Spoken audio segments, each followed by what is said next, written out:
The bride heard her sister laugh behind a service door 10 minutes before the kiss. Madeline Whitmore stopped so fast that the hem of her ivory gown brushed the marble like spilled milk.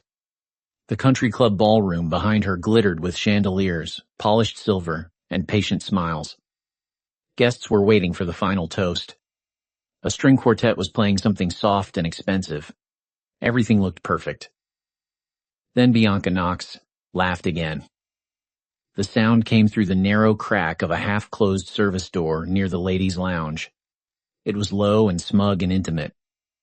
Madeline knew that laugh. She had heard it in dressing rooms, family vacations, and holiday dinners. But never like this. Never sharpened by victory. She did not gasp. She did not drop her bouquet. Her fingers slid into her clutch, found her phone, and started recording. Inside the corridor, Adrian Mercer's voice answered in a hard whisper. "Keep your voice down. People are everywhere." Bianca clicked her tongue.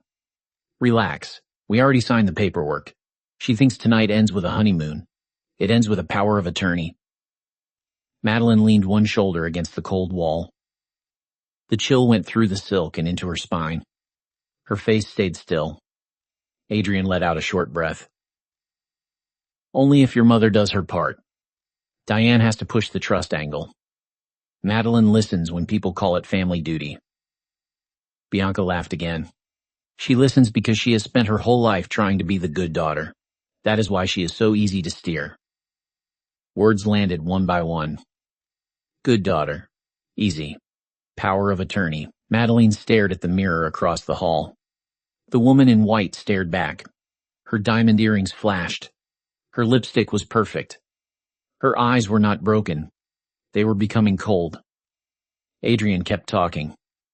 First the general authority forms, then access to the voting proxy packet, then the Beacon Street townhouse as collateral for my expansion round. Once she is tied to the debt, she can't pull out. Bianca lowered her voice, but the phone still caught every syllable. "You promised that after the ceremony, no more delays. I did not spend 3 years sneaking around just to watch you play husband forever." 3 years. Madeline's grip tightened around the phone. 3 years meant dinners, birthdays, hospital visits, charity galas, and the funeral anniversary of her father. 3 years meant Bianca had smiled across tables while sleeping with the groom.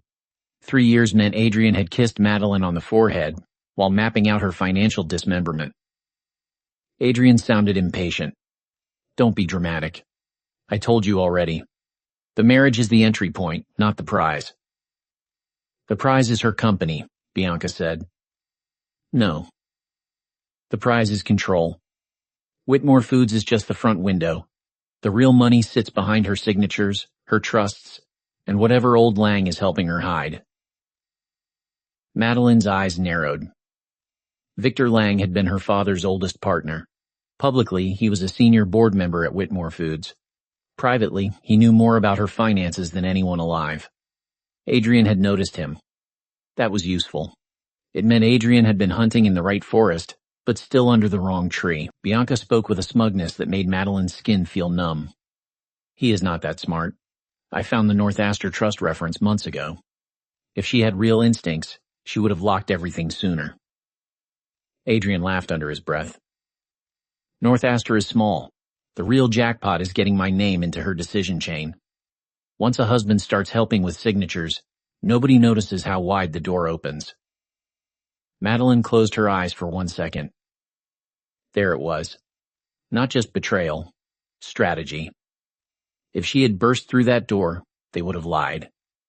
Adrian would have softened his face. Bianca would have cried. Her mother would have begged for peace. There would be no clean line, no public proof, no final end. So she stayed silent. Inside the corridor, Bianca's tone shifted. "And if she refuses after tonight, then your mother tells her she is overreacting. Then I play patient husband. Then we stretch it out. Her biggest weakness is guilt. Your biggest use is pressure." Bianca went quiet for a beat. "Use? Is that what this is?" Adrian answered too fast. "Don't start. You know what this is. We take the money first, then we figure out the rest." Madeline felt something inside her settle into place. Not grief, not panic, geometry. All the messy feelings flattened into lines and angles. A route appeared. Evidence first, exposure second, destruction last. From the ballroom, the master of ceremonies announced that the screens would soon play a short film about the couple's love story. Applause broke out. Glasses clicked. Laughter floated down the hall like it belonged to another planet. Bianca let out one more smug breath. A love story.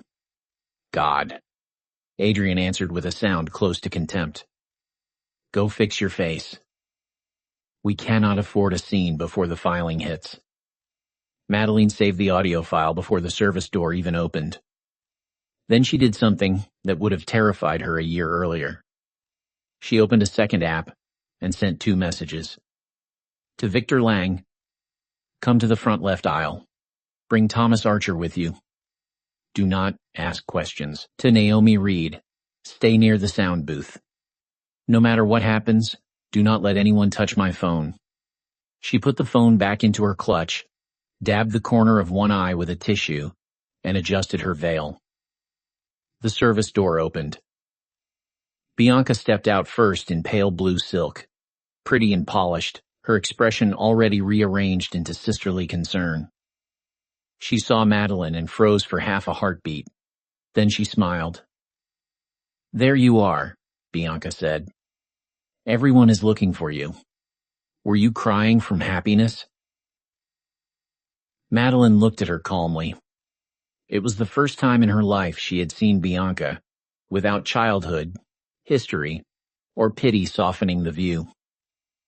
Bianca looked beautiful, clever, venomous, very small.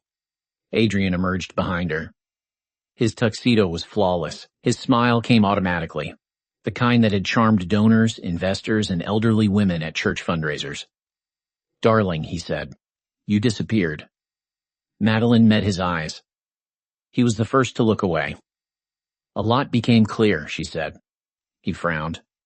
A waiter passed by with champagne. Adrian chose performance over curiosity. He offered his arm. She did not take it. Together they walked back toward the ballroom, where 200 guests waited to witness a wedding. What they were actually about to witness was an execution.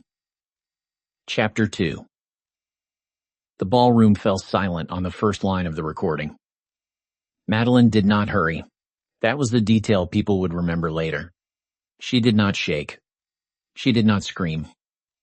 She walked to the stage, took the microphone from the bewildered MC, and asked the DJ to connect her phone to the sound system. Adrian rose halfway from his chair. Madeline, what are you doing? She did not answer him. Her mother, Diane, looked up from the head table with instant alarm.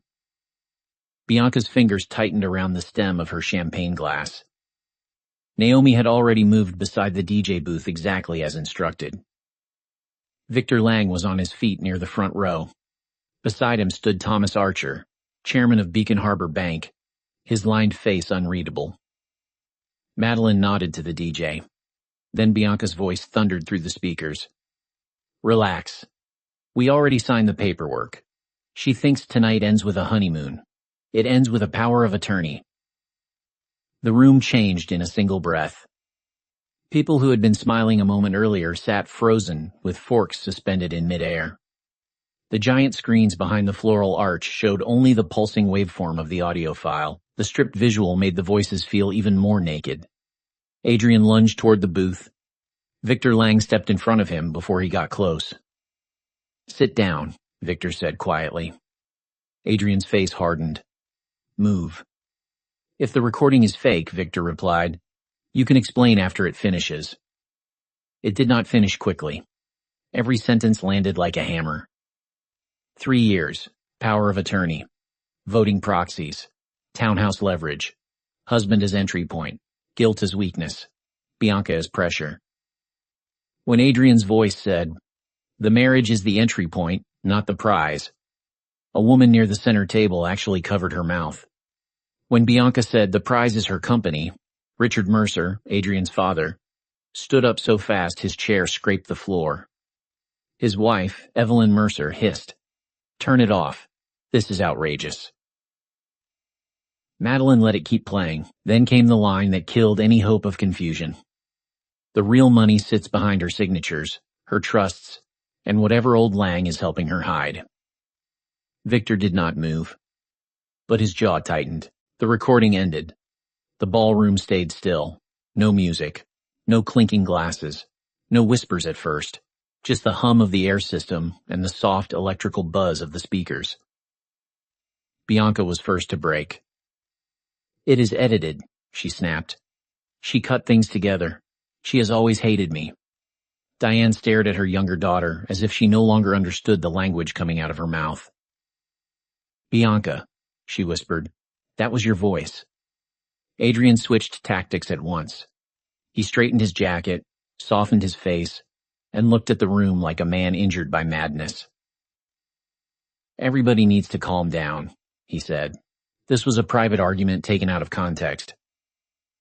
Madeline looked at him with almost academic interest. He had not chosen shame. He had chosen control. Good. It made the next part cleaner. He lowered his voice and stepped closer. "Enough. We signed the civil certificate. You are my wife." It was meant for her alone. Madeline smiled. That smile finally unsettled him. He had seen her gentle. He had seen her tired, amused, dutiful, grieving, elegant, and distracted. He had never seen her pleased at his mistake. She turned back to the microphone. "I want to thank everyone who came tonight," she said. Her voice carried to the far wall without effort. "You were invited to a wedding. Instead, you witnessed a fraud." A wave of whispers moved through the room.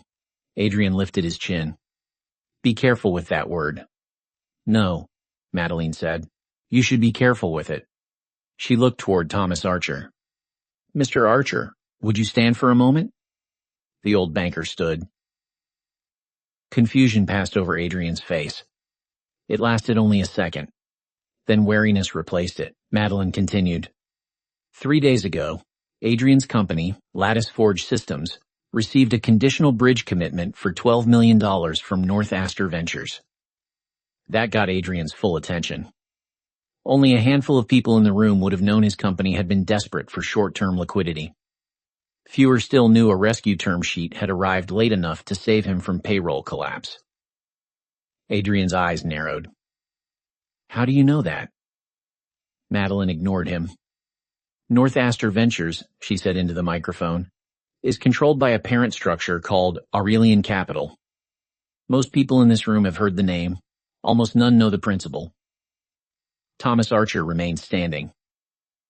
Victor Lang watched the crowd. Madeline turned her head and looked directly at Adrian. "I am the principal." The silence after that was different from the first silence. The first had been shock. This was impact. Adrian actually went pale. Bianca stared at Madeline, then at Adrian, then back again. Her lips parted, but no sound came out. Richard Mercer took one step forward. "That is impossible." Victor answered for the first time. "It is not." Madeline's voice stayed even. "Before I walked back into this ballroom, I withdrew North Astor's commitment to Lattice Forge.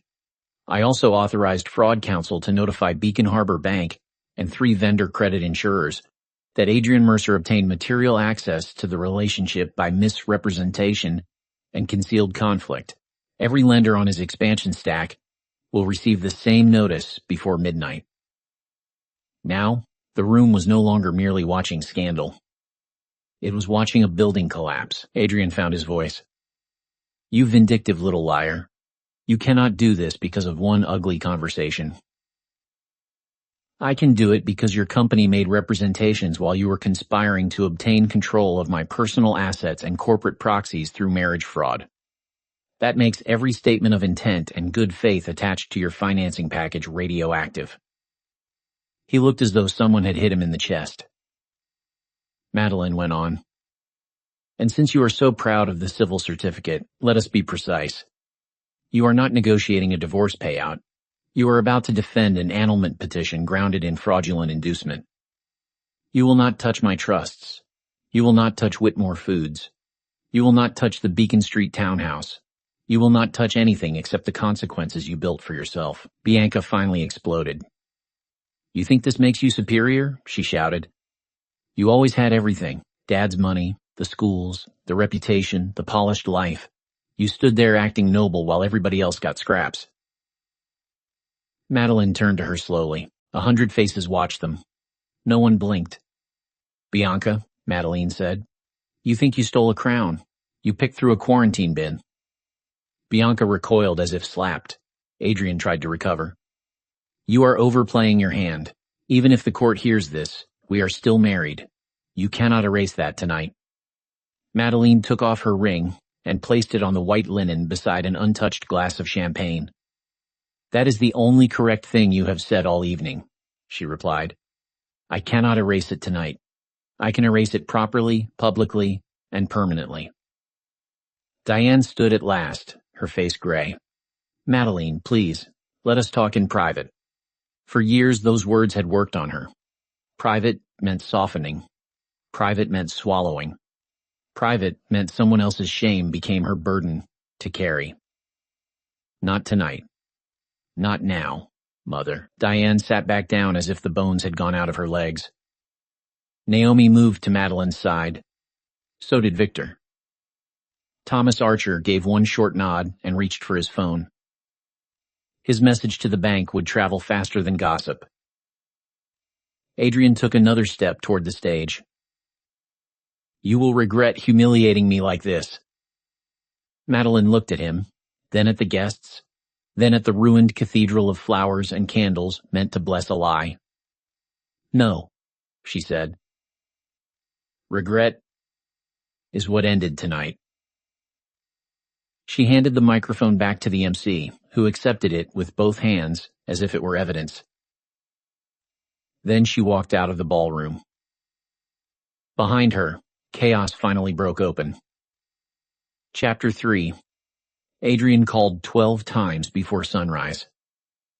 Madeline did not answer once. She spent the night in Naomi Reed's townhouse in Back Bay, not in the penthouse Adrian had chosen for their first married night.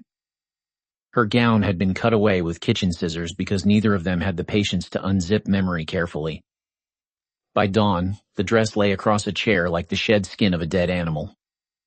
Naomi brought black coffee, legal pads, and silence. She knew when to talk and when not to. The phone kept lighting up. First came outrage. Answer me. You destroyed everything. Then came strategy. We need to get in front of this. This can still be fixed. Then came the true voice. You are my legal wife. Delete the recording before you ruin both of us. Madeline screenshotted every message and forwarded them to a secure folder Naomi had already labeled with the date. At 8:30, Rebecca Sloan joined them by video call. Rebecca did not waste words. She was one of those lawyers whose calm felt more dangerous than shouting. Gray suit, dark eyes, no decorative softness. Madeline's father had trusted her when she was still a rising associate. Now she ran her own firm and had a reputation for taking apart men who mistook confidence for immunity. Give me the timeline from the corridor onward, Rebecca said. Madeline did. Naomi filled in the gaps, the backups, the witnesses, Thomas Archer's presence, Victor Lang's reaction, the threats after midnight. Rebecca listened without interrupting. When the audio finished playing through Naomi's speakers, she made 3 notes and looked back up. Infidelity is not enough for annulment, she said. Fraud is. Fortunately, your groom could not stop explaining his fraud in complete sentences. Madeline sat with her coffee untouched. She looked composed, but Rebecca noticed the stiffness in her shoulders. He will fight to keep the status, Rebecca said. Not because he wants the marriage, because husband is the closest he ever got to your vault door. That sentence landed with the clean force of truth. Madeline nodded once. He will ask for reconciliation. He will ask for delay first, sympathy second, discovery third. He will call you unstable, impulsive, manipulated, vindictive, and privileged. Then he will try to pry open your structures under the excuse of marital transparency. Naomi snorted. So, basic male panic in a nice suit. Rebecca ignored that. Which means we move before he frames the field. She began dictating the immediate plan. Preserve the audio. Preserve every text. File a petition for annulment based on fraudulent inducement. Send notice to every Whitmore entity and banking partner that Adrian Mercer had no authority, actual or implied, to speak for Madeline. Lock down board materials. Preserve venue footage. Take sworn statements from the DJ, the club manager, Victor Lang, and Thomas Archer. Then Rebecca paused. Now tell me what Adrian knew, and what he only thought he knew. Madeline finally took a sip of coffee. He knew Whitmore Foods. He knew my father's estate. He knew the Beacon Street townhouse and the charitable foundation. He knew some of my trust architecture existed. He knew Victor was protecting something larger. What did he not know? Madeline met Rebecca's eyes. He did not know that Whitmore Foods is the least interesting asset I own. Naomi leaned back. She knew this part, but even she still enjoyed the effect. Madeline had spent the last 6 years building an investment empire. It was hidden under layered nominee entities. It was shielded by private family vehicles and blind structures. Her father had seeded it, but her own ruthless instincts had expanded it into a leviathan. Publicly, she had remained the polished heiress and vice chair of the family food group. Privately, she had become the principal behind Aurelian Capital, a venture platform with stakes in logistics, biotech, clean manufacturing, and cross-border debt. The secrecy was not vanity. It was armor. Only Victor Lang, one auditor, 2 external counsels, and Thomas Archer knew the full shape. Rebecca gave a thin smile. Good. Then his greed outran his intelligence. It usually does, Madeline said. Rebecca glanced down at her notes.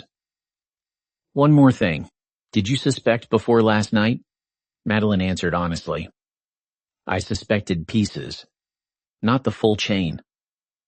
Adrian had been asking too many careful questions for months. Bianca found a trust reference she should never have seen. My mother became strangely interested in whether marriage should simplify decision-making. So I changed protocols. I blocked all informal disclosures. I moved every meaningful holding behind fresh consent gates. I let Adrian think he was circling something valuable because I wanted to see who would help him. Naomi looked at her friend with a flash of pride and pain. You built firewalls while planning floral arrangements. Madeline's expression did not change. I built them because nobody else was going to. Rebecca nodded. That helps. A judge likes a woman who acted prudently, not recklessly. It shows he was hunting access and you were protecting boundaries. At 10:15, Victor Lang arrived in person. He looked older than he had at the wedding, but angrier. He dropped a leather folder on Naomi's dining table. I have notes, he said. Adrian asked accounting for escrow summaries yesterday morning. He tried to charm a junior analyst 2 weeks ago for cap table visibility. And he asked me, more than once, how proxy assignments worked if a spouse wanted to lighten an executive burden. Madeline's mouth hardened. Will you swear to it? Gladly. Victor sat down and looked at her properly for the first time since the ballroom. Your father would have burned that club to the ground. Madeline almost smiled. I settled for the Groom. By noon, Whitmore Foods had circulated an internal notice. By 1, Beacon Harbor Bank had frozen all pending introductions tied to Adrian's expansion round. By 2, Rebecca had a draft petition ready. At 3:15, Diane called. Madeline answered only because Rebecca told her to document every material conversation. Her mother's voice sounded hollow. Can we meet? At Rebecca's office, Madeline said. A long pause. So formal, so safe. Diane arrived an hour later wearing the same coat she had worn the morning after the wedding, as if her body had stopped updating itself. She entered Rebecca's conference room like a woman walking into church after a public scandal. "I came to talk sense into you," she began. Rebecca closed the door. "Then talk facts instead." Diane looked at her elder daughter and seemed, for the first time in years, unsure of her script. "Bianca made terrible choices," she said. "Adrian too. But public court will destroy all of us." Madeline sat very still.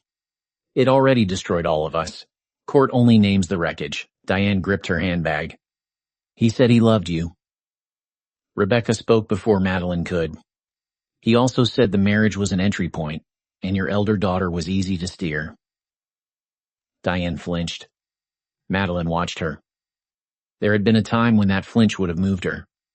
Now it only clarified the ledger. Her mother was not the mastermind. She was the bridge. And bridges could collapse under weight. "Did he ask you to pressure me about signatures?" Madeline asked. Diane's silence lasted too long. Rebecca leaned forward. "Mrs. Knox, if you lie now and contradict yourself later under oath, I will dismantle you in open court." Diane looked at the polished conference table. "He said marriage should come with trust. He said a husband cannot build a future if his wife keeps him outside the gates. He said Madeline's father spoiled her into secrecy. He told me I needed to help her relax." There it was. Madeline had expected anger. What came instead was something colder. Confirmation. Rebecca made another note. "You may have just become a witness." Diane raised her head sharply. "Against my own family?" Madeline answered for her. "No, against the people who treated family like a weapon." When Diane left, she looked smaller than she had when she arrived. Naomi exhaled through her nose. "That woman has spent 20 years calling surrender grace." Madeline looked at the petition draft on the table. Then she looked out the window at the harbor, hard and bright under the afternoon sun. Adrian still thought husband was a key. By the end of the week, he was going to learn it had only ever been a counterfeit. Chapter 4. Bianca opened the front door with her chin raised and her eyes already sharp. Madeline had gone to her mother's house for one reason only. Her father had kept decades of letters, notarized trust notes, and handwritten instructions in the den. Some were sentimental, some were legal. All of them mattered now. The house smelled like lemon polish and stale tension. Bianca wore cashmere, diamond studs, and the expression of someone who still believed rage could change arithmetic. Behind her, Diane hovered in the hallway, nervous and pale. "Come to raid the archives?" Bianca asked. "Or did the courtroom performance leave you hungry for more?" Madeline stepped inside without waiting for permission. "Move." Bianca laughed once. "There she is. The Ice Queen finally showed up." For years, Bianca had weaponized drama. Tears when she needed indulgence. Charm when she needed allies. Mockery when she needed distance from shame. She was good at it because the adults around her had trained themselves to respond. Madeline did not respond. She walked past her into the den and began lifting the banker's boxes Victor had already labeled months earlier. Her father had trusted paper, not because he disliked technology, but because he understood how often a hard truth survived longer in a file than in a person. Bianca followed her into the room. "You really think this ends well for you?" she asked. "You humiliated the Mercer family, tanked Adrian's financing, and turned Boston society into a feeding frenzy. You are not the heroine in this story." Madeline set one box on the desk and faced her sister. "No," she said. "I am the owner of it." Bianca's nostrils flared. "That is exactly what I mean. You always talk like the whole world is your inheritance. It is not my inheritance. It is my responsibility. There is a difference you never bothered to learn." Bianca took 2 quick steps closer. "Easy for you to say. You had the father with money, the schools, the introductions, the polished future. Mother spent years patching me together while you floated through a perfect life." That old song. Madeline had heard versions of it since childhood. Bianca's father drank away rent checks and disappeared for months. Diane compensated with guilt. Madeline became the stable one by default, which meant she was expected to surrender more, absorb more, forgive more, simply because she looked less damaged. The logic had always been rotten. It had just taken years to stop smelling normal. Your childhood pain was real, Madeline said. Your adulthood choices were still yours. Bianca's mouth twisted. He loved me. Madeline's gaze did not move. No. He used you. The difference insults you, so you keep choosing the prettier lie. For the first time, Bianca's certainty cracked. It was slight, a flicker. But Madeline saw it. Bianca had not been stupid. That was the important part. She had found a trace of North Aster months earlier, buried in a legal index. She had confronted Adrian. He had spun her a story.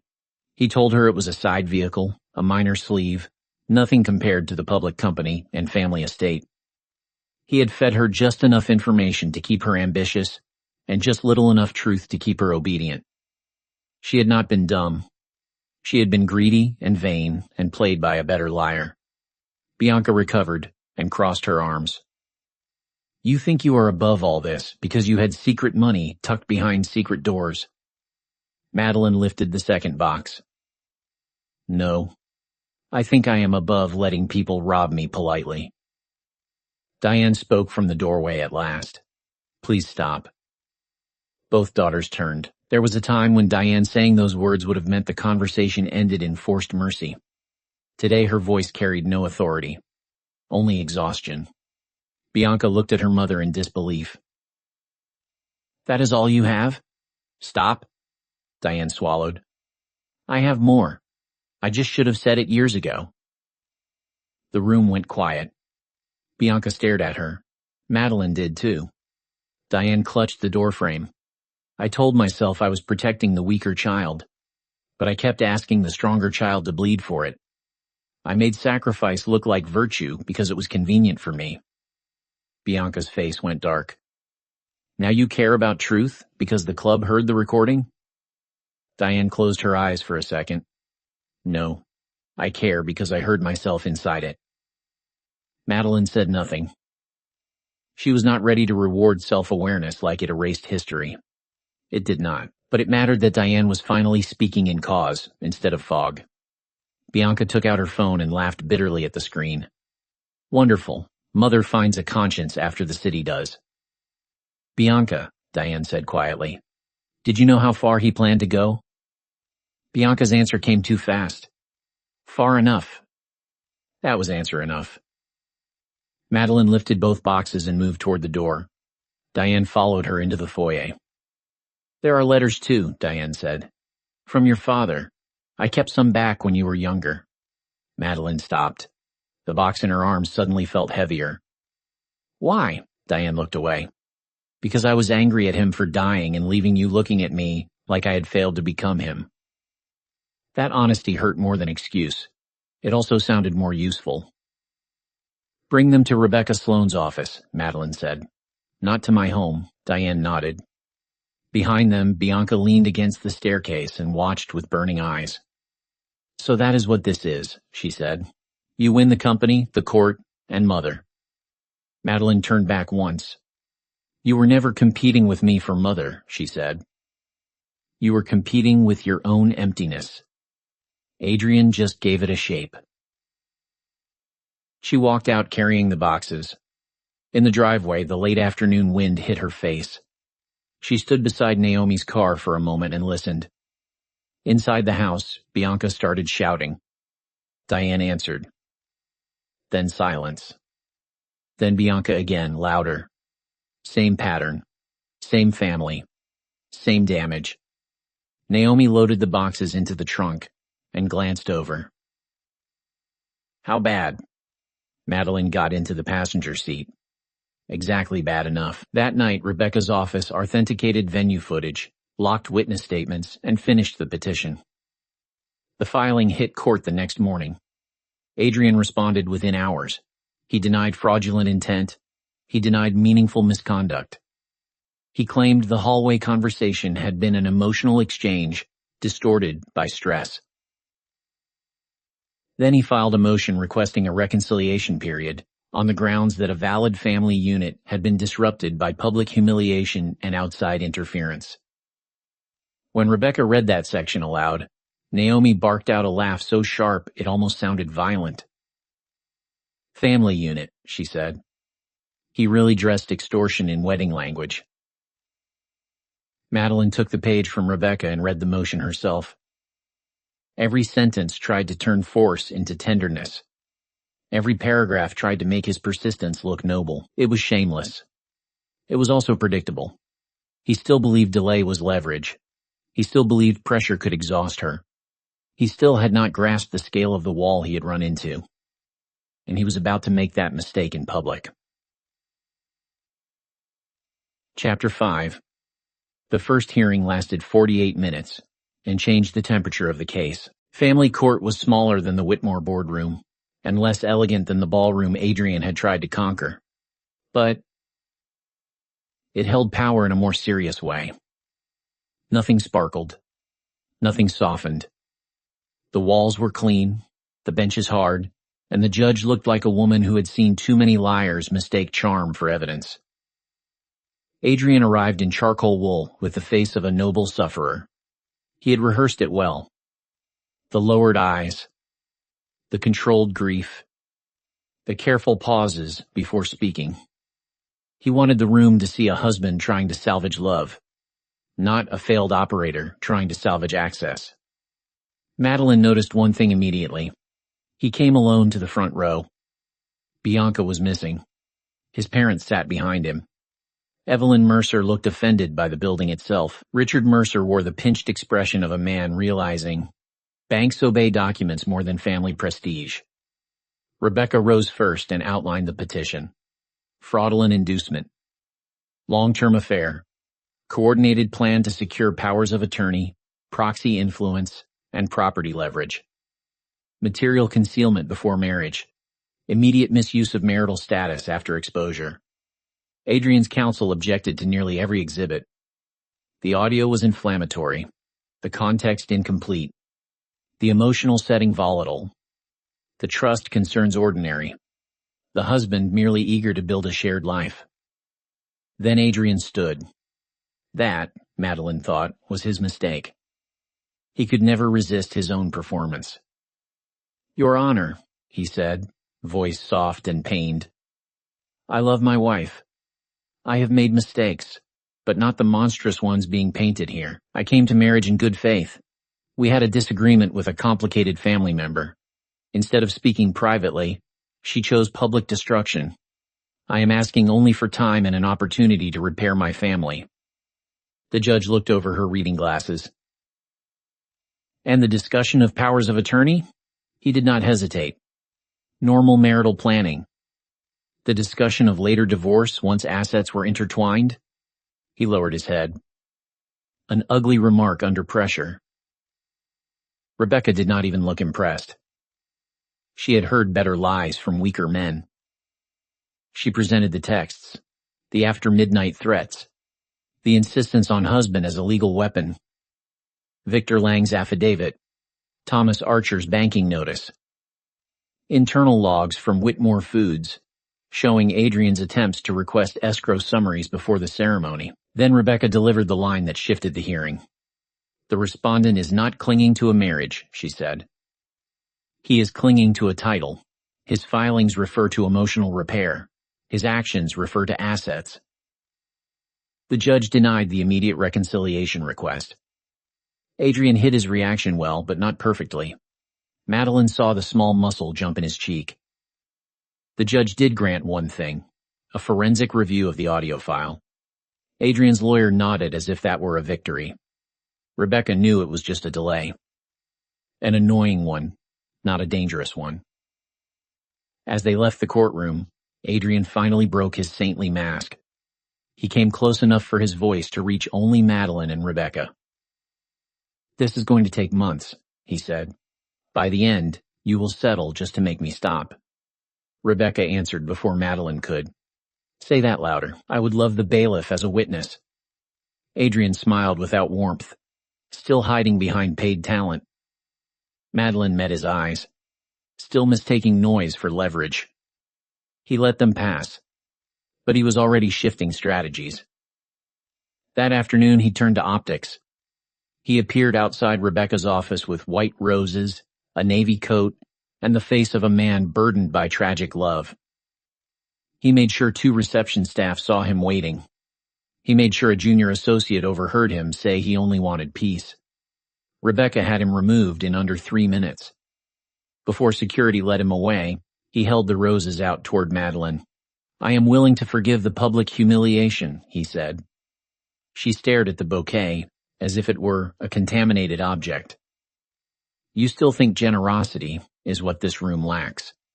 He leaned closer. "The judge will see a cold woman surrounded by corporate handlers and a husband who kept showing up."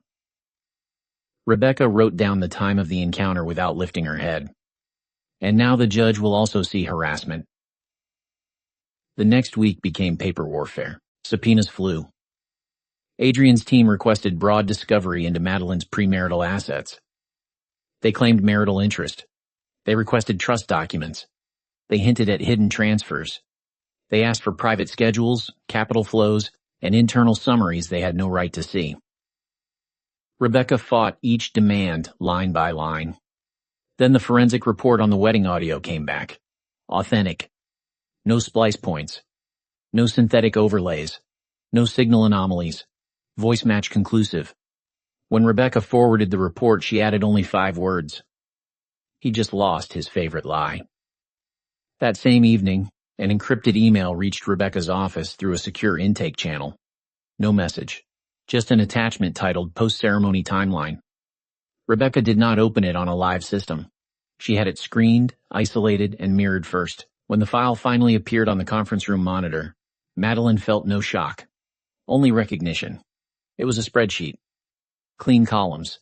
Dates. Milestones. Names. Status flags. Week 1. Secure general authority forms through family trust conversation. Week 2. Mother to reinforce shared life narrative. Week 3. Identify board proxy vulnerabilities. Neutralize Lang. Month 2. Townhouse valuation and debt wrap. Month 3. Position for amicable divorce leverage. There were notes beside several cells. Bianca maintain pressure but avoid jealousy episodes.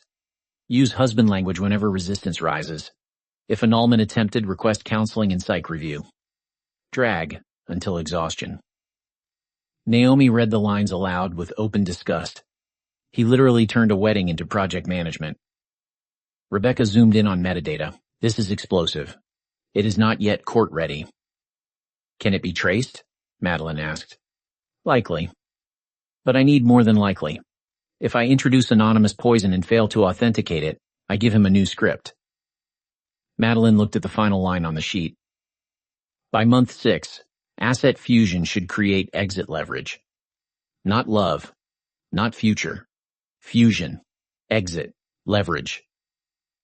Rebecca printed the file and sealed it in evidence. Who sent it? Naomi asked. Rebecca's mouth flattened. Someone who has stopped feeling protected. The next morning, Diane arrived with a bundle of old letters tied in faded ribbon. She also came with a statement. In Rebecca's office, voice shaking but clear, she admitted that Adrian had coached her before the wedding. He told her to frame signature access as maturity.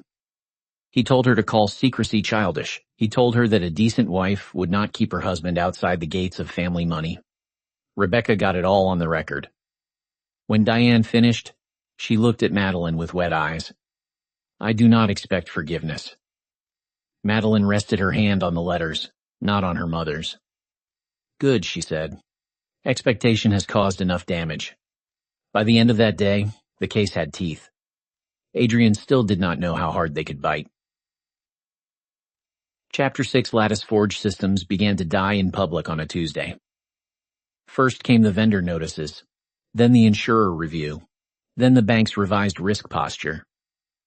Then a trade publication quietly reported that a planned expansion had encountered governance concerns tied to executive conduct. Richard Mercer spent the morning calling old contacts. By lunch, most of them had stopped answering. Adrian worked his phone until his voice went raw. He tried anger first, then charm, then urgency. None of it changed the central fact. The bridge loan was gone, and once one serious institution stepped away on integrity grounds, the others became brave. By Thursday, he had only one story left to tell. Aurelian Capital. The private house had a myth around it in East Coast finance. Quiet money, fast decisions, brutal standards. If Aurelian backed a company, people assumed there was real steel under the paint. If Aurelian walked away, people asked why. Adrian had never dealt with the parent group directly. He knew North Astor. He knew term sheets and intermediaries. He knew there was a controlling hand above them. But Aurelian operated as a blind trust in Delaware, shielded by layers of nominee directors and non-disclosure firewalls. He had not understood how near that hand had been all along. Through a frantic chain of introductions and his father's remaining pride, Adrian secured a meeting on the top floor of Aurelian's Boston office. He wore his best suit. He reviewed numbers in the elevator. He told himself this was still salvageable. Founders survived scandals. Markets forgot. Investors cared about upside. Richard Mercer came with him. So did Bianca, though nobody had invited her. Bianca had appeared at the lobby in dark sunglasses and a face stripped of makeup. She claimed she needed to understand what Adrian was doing. He almost sent her away. Then he noticed how badly she needed him still. He let her ride up. A witness could be useful later. A young assistant led them into a glass-walled conference suite overlooking the harbor. There was no receptionist glitter here, no fake warmth, only quiet furniture, black coffee, and money arranged with enough taste not to brag. At the far end of the room, a leather chair faced the window. Adrian began speaking before the chair turned. Laddie's Forge has temporary pressure, not structural weakness. With the right capital injection, we can cut burn, secure 2 manufacturing contracts, and give the fund 80% preferred equity if necessary. The chair did not move. Richard Mercer added quickly, "My son has built real technology. He only needs a fair hearing." Bianca said nothing. She was looking at the silver nameplate on the table. Aurelian Capital. Principal Review. Then the chair turned. Madeline Whitmore faced them in a midnight suit, one hand around a coffee cup, expression calm enough to kill with. For one full second, nobody breathed. Adrian's mouth opened. Closed. Opened again. Richard Mercer actually stepped back.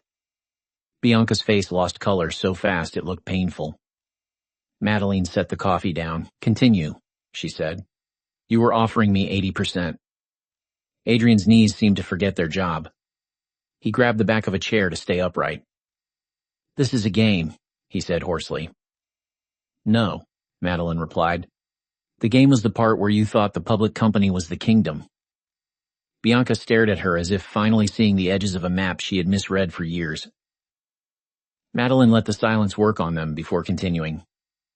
"North Astor was never my empire, Adrian. It was one sleeve, one instrument, one small gate.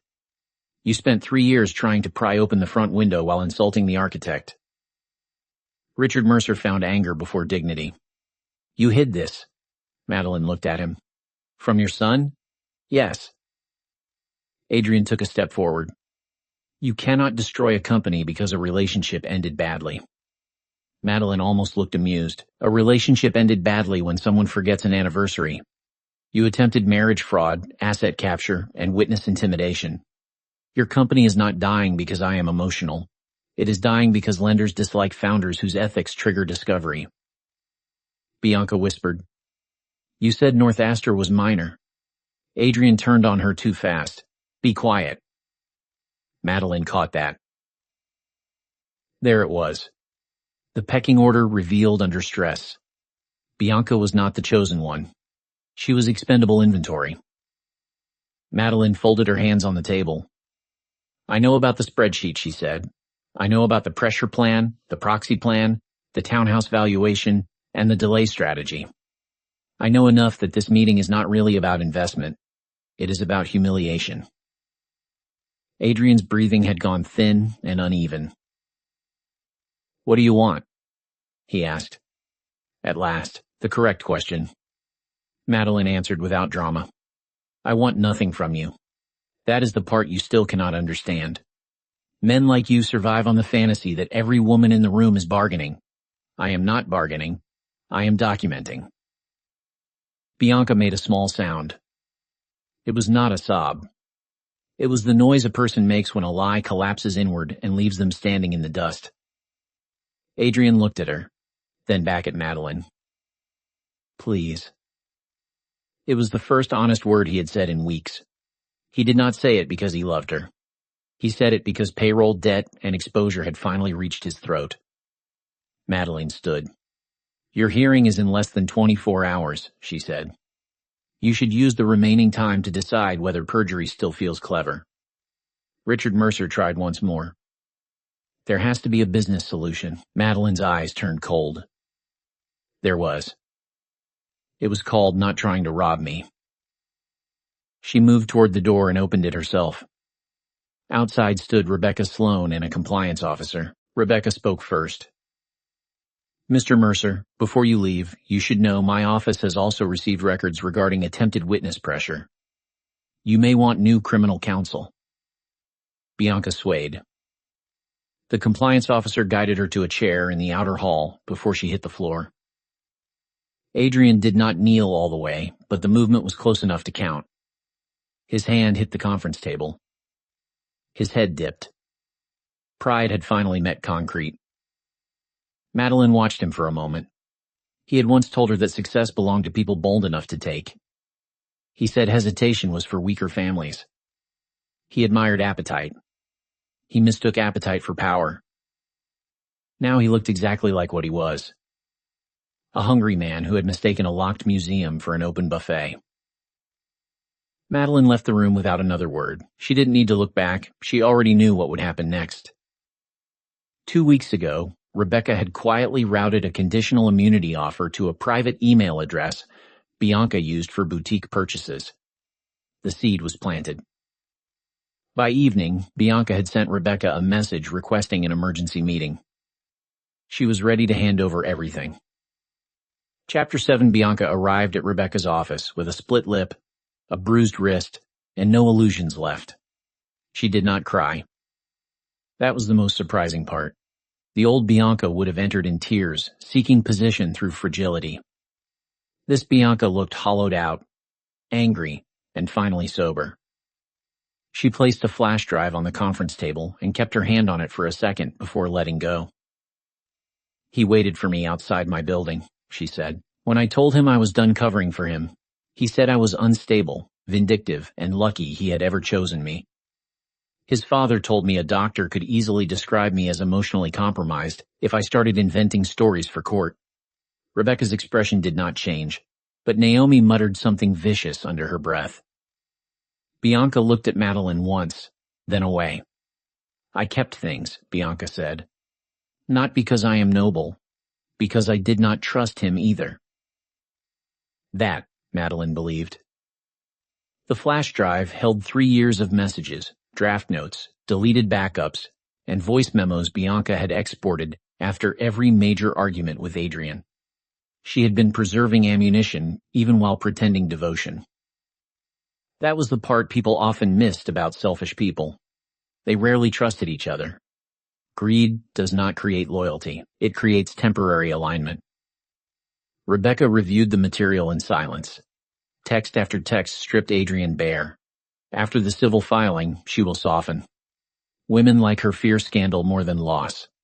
Keep your mother on message. She is the pressure point.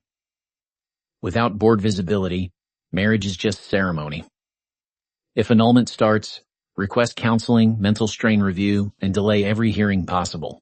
Time breaks people faster than truth helps them. There were voice notes too. In one, Adrian sounded bored as he explained legal theater to Bianca, like a senior manager training a junior hire. Judges love family language. Use it until they stop thinking money and start thinking repair. In another, he laughed while discussing Diane. Quote, "She still thinks guilt is parenting. That makes her useful." Diane heard that one. She stood in the corner of the conference room, hands pressed together so tightly her knuckles whitened. Bianca finally looked at her mother. You wanted honesty. There it is. Diane did not defend herself. I heard it. Rebecca moved quickly. She authenticated the drive, copied chain records, and prepared an amended evidentiary packet. She also alerted the court to possible witness intimidation. By afternoon, Adrian's counsel had been notified. The final hearing opened the next morning. This time, Bianca was there. So was Thomas Archer. So was Victor Lang. So was half the city's rumor network pretending to be ordinary observers on public benches. Adrian walked in late and pale. He had lost the glow of expensive certainty. His suit still fit. His face no longer did. Richard Mercer sat behind him, looking 20 years older. Evelyn Mercer had chosen pearls for the occasion, as if etiquette could outdress collapse. The judge took one look at the expanded filings and went straight to business. Rebecca called Bianca first. Bianca testified without softness. She admitted the affair. She admitted the plan. She admitted her own motives. That was what made her credible. She did not try to make herself pure. She simply stopped making Adrian look human. He told me the marriage was a funnel, Bianca said. He said Madeline's public composure would make her slow to fight. He said once the signatures started, the rest would be mechanics. Adrian's counsel pounced. And why should this court trust a jealous mistress who has already admitted manipulation? Bianca did not flinch. Because I brought receipts instead of poetry. Even the judge's mouth twitched at that. The messages were entered. The voice notes played. Adrian's own voice filled the courtroom, cool and practical, discussing delay, pressure, optics, and the use of husband as leverage. Rebecca then called Diane. Years of family habit seemed to fall away when Diane took the stand. Her voice shook at first, then steadied. I taught my elder daughter that peace mattered more than fairness, she said. That made her easy to burden. I taught my younger daughter that pain excused appetite. That made her dangerous. Adrian Mercer noticed both things and tried to use them. Adrian's lawyer tried to paint Diane as a guilty mother chasing redemption through performance. Diane answered plainly. Guilt made me slow. It did not make these recordings. Victor Lang followed and dismantled Adrian's business posture with professional contempt. He described the repeated attempts to extract proxy information, the questions about board replacement, the unusual interest in who could sign what if a spouse was too overwhelmed. Then Thomas Archer confirmed the financing chain and the immediate risk concerns triggered by Adrian's conduct. By the time Rebecca stood for cross of Adrian himself, the room already knew how the story ended. The only question was how many nails she wanted in the coffin. Adrian still tried. He called the texts jokes. He called the spreadsheet brainstorming. He called the voice notes venting. He called Bianca unstable. He called Diane confused. He called Madeline vindictive. Rebecca let him speak until the lies tangled around his own neck. Then she asked one simple question. If you married for love, why did you write, without board visibility, marriage is just ceremony? Adrian blinked. Hyperbole. Rebecca took another sheet. And this. Time breaks people faster than truth helps them. Is that also marital poetry? A ripple moved through the gallery. Adrian's jaw clenched. Taken out of context. Rebecca did not smile. Your entire defense has been context. The problem is that your context keeps sounding like extortion. He had no answer. The judge recessed for less than an hour. During that hour, nobody spoke much in the hall. Bianca sat alone by a window, posture rigid, staring at the courthouse steps as if they might open and swallow her. Diane approached once and stopped a few feet away. You can still leave this city, Diane said quietly, but you cannot leave your choices. Bianca let out a brittle laugh. Trust you to find the lesson when everything is already ash. Diane accepted the blow. Yes. Madeline stood apart with Naomi and Rebecca. She did not feel triumph yet, only fatigue and a hard kind of clarity. Winning in court was not joy, it was sanitation. When the bailiff called them back in, Adrian looked suddenly afraid. This, Madeline thought, was the first real thing on his face since the corridor. The judge's ruling was crisp and devastating. She found clear and convincing evidence that Adrian Mercer entered the marriage through fraudulent inducement. She cited the long-term affair, the asset strategy, the proxy discussions, the post-exposure threats, the delay plans, and the repeated attempts to cloak financial predation in family language. The petition for annulment was granted. The marriage was void as if it had never lawfully existed. All derivative spousal claims terminated immediately.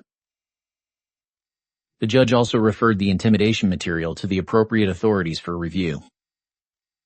Adrian stood so fast his chair hit the floor. "This is not over," he snapped. The judge did not even look impressed. "That is not your choice alone." He turned toward Madeline then, rage finally burning through the last wet cloth of performance. "You think you won because you have money." Madeline stood. "No," she said. "I won because you confused access with entitlement." That was the last word she ever gave him in court. Chapter 8 Adrian filed an appeal 4 days later. It failed 9 days after that. The appellate panel did not need much time. The record was ugly, complete, and precise. Fraud leaves a scent when it is documented by its own author. Lattice Forge entered restructuring before the month ended. Several advisors resigned. A vendor sued. One board member claimed ignorance in a trade interview no one believed. Richard Mercer disappeared from the club circuit. Evelyn Mercer spoke about privacy to anyone still willing to listen. Bianca left Massachusetts in silence. She texted once before changing her number. No forgiveness requested. No sisterhood revived. Only one flat sentence. She would not come back unless invited. Madeline did not reply. Some endings were cleaner without ceremony. Diane started small. She asked before visiting. She stopped using guilt as a key. She brought the rest of Edward Whitmore's letters in a worn shoebox and did not make herself the subject of the handoff. One evening, after the legal noise had finally quieted, Madeline sat alone in the Beacon Street townhouse library and opened another letter from her father. His handwriting leaned slightly forward, as if even his pen had momentum. "A boundary is not cruelty," he had written years before. It is the line where self-respect stops negotiating with appetite. Madeline read the sentence 3 times. Outside, rain tapped softly against the tall windows. The city moved on beneath it. Taxis. Headlights. People who knew nothing about court filings or service corridors, or why one woman in a quiet library had finally stopped mistaking endurance for virtue. She used to think strength meant absorbing damage without visible complaint. Her father had built companies. Her mother had survived scarcity. Bianca had turned injury into appetite. Adrian had turned charm into extraction. Everyone around her had taught some version of power. Most of those lessons were diseased. Now she had her own definition. Power was not how much one could endure. Power was the ability to say no before a thief called the theft love. 3 weeks later, Whitmore Foods held its annual leadership meeting.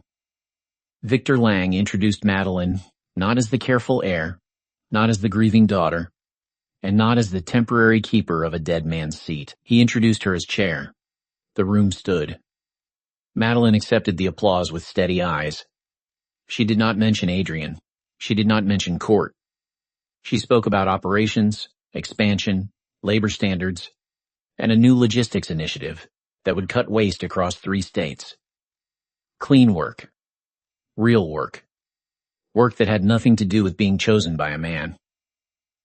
After the meeting, Naomi cornered her in the hall with 2 paper cups of coffee. "You know what annoys me most?" Naomi said. Madeline raised an eyebrow. There are many options. That he really thought becoming your husband made him important. Madeline took the coffee. He was not entirely wrong. Naomi blinked. Madeline looked out through the glass wall at the city below. It made him important for exactly one reason, she said. It revealed who deserved to be removed. Naomi laughed so hard she nearly spilled the coffee. By early autumn, Diane was allowed into the townhouse kitchen without the air tightening. That was progress, not absolution. She and Madeline learned a new way to speak. Slower. Less decorative. More true. One Saturday, Diane stood at the counter slicing pears while Madeline read another letter from Edward. I kept trying to repair Bianca by asking you to bend, Diane said suddenly. It was lazy love. I dressed it as sacrifice because sacrifice sounds holy. Madeline folded the letter closed. You were afraid that fairness would look like choosing, she said. Diane nodded, eyes wet but not begging. Yes. And now? Now I know refusing to choose was still a choice. That answer did not heal everything. It did something better. It stopped pretending. Months later, on the ground floor of a restored brick building in the South End, Whitmore Foods opened a new flagship coffee roastery and training cafe.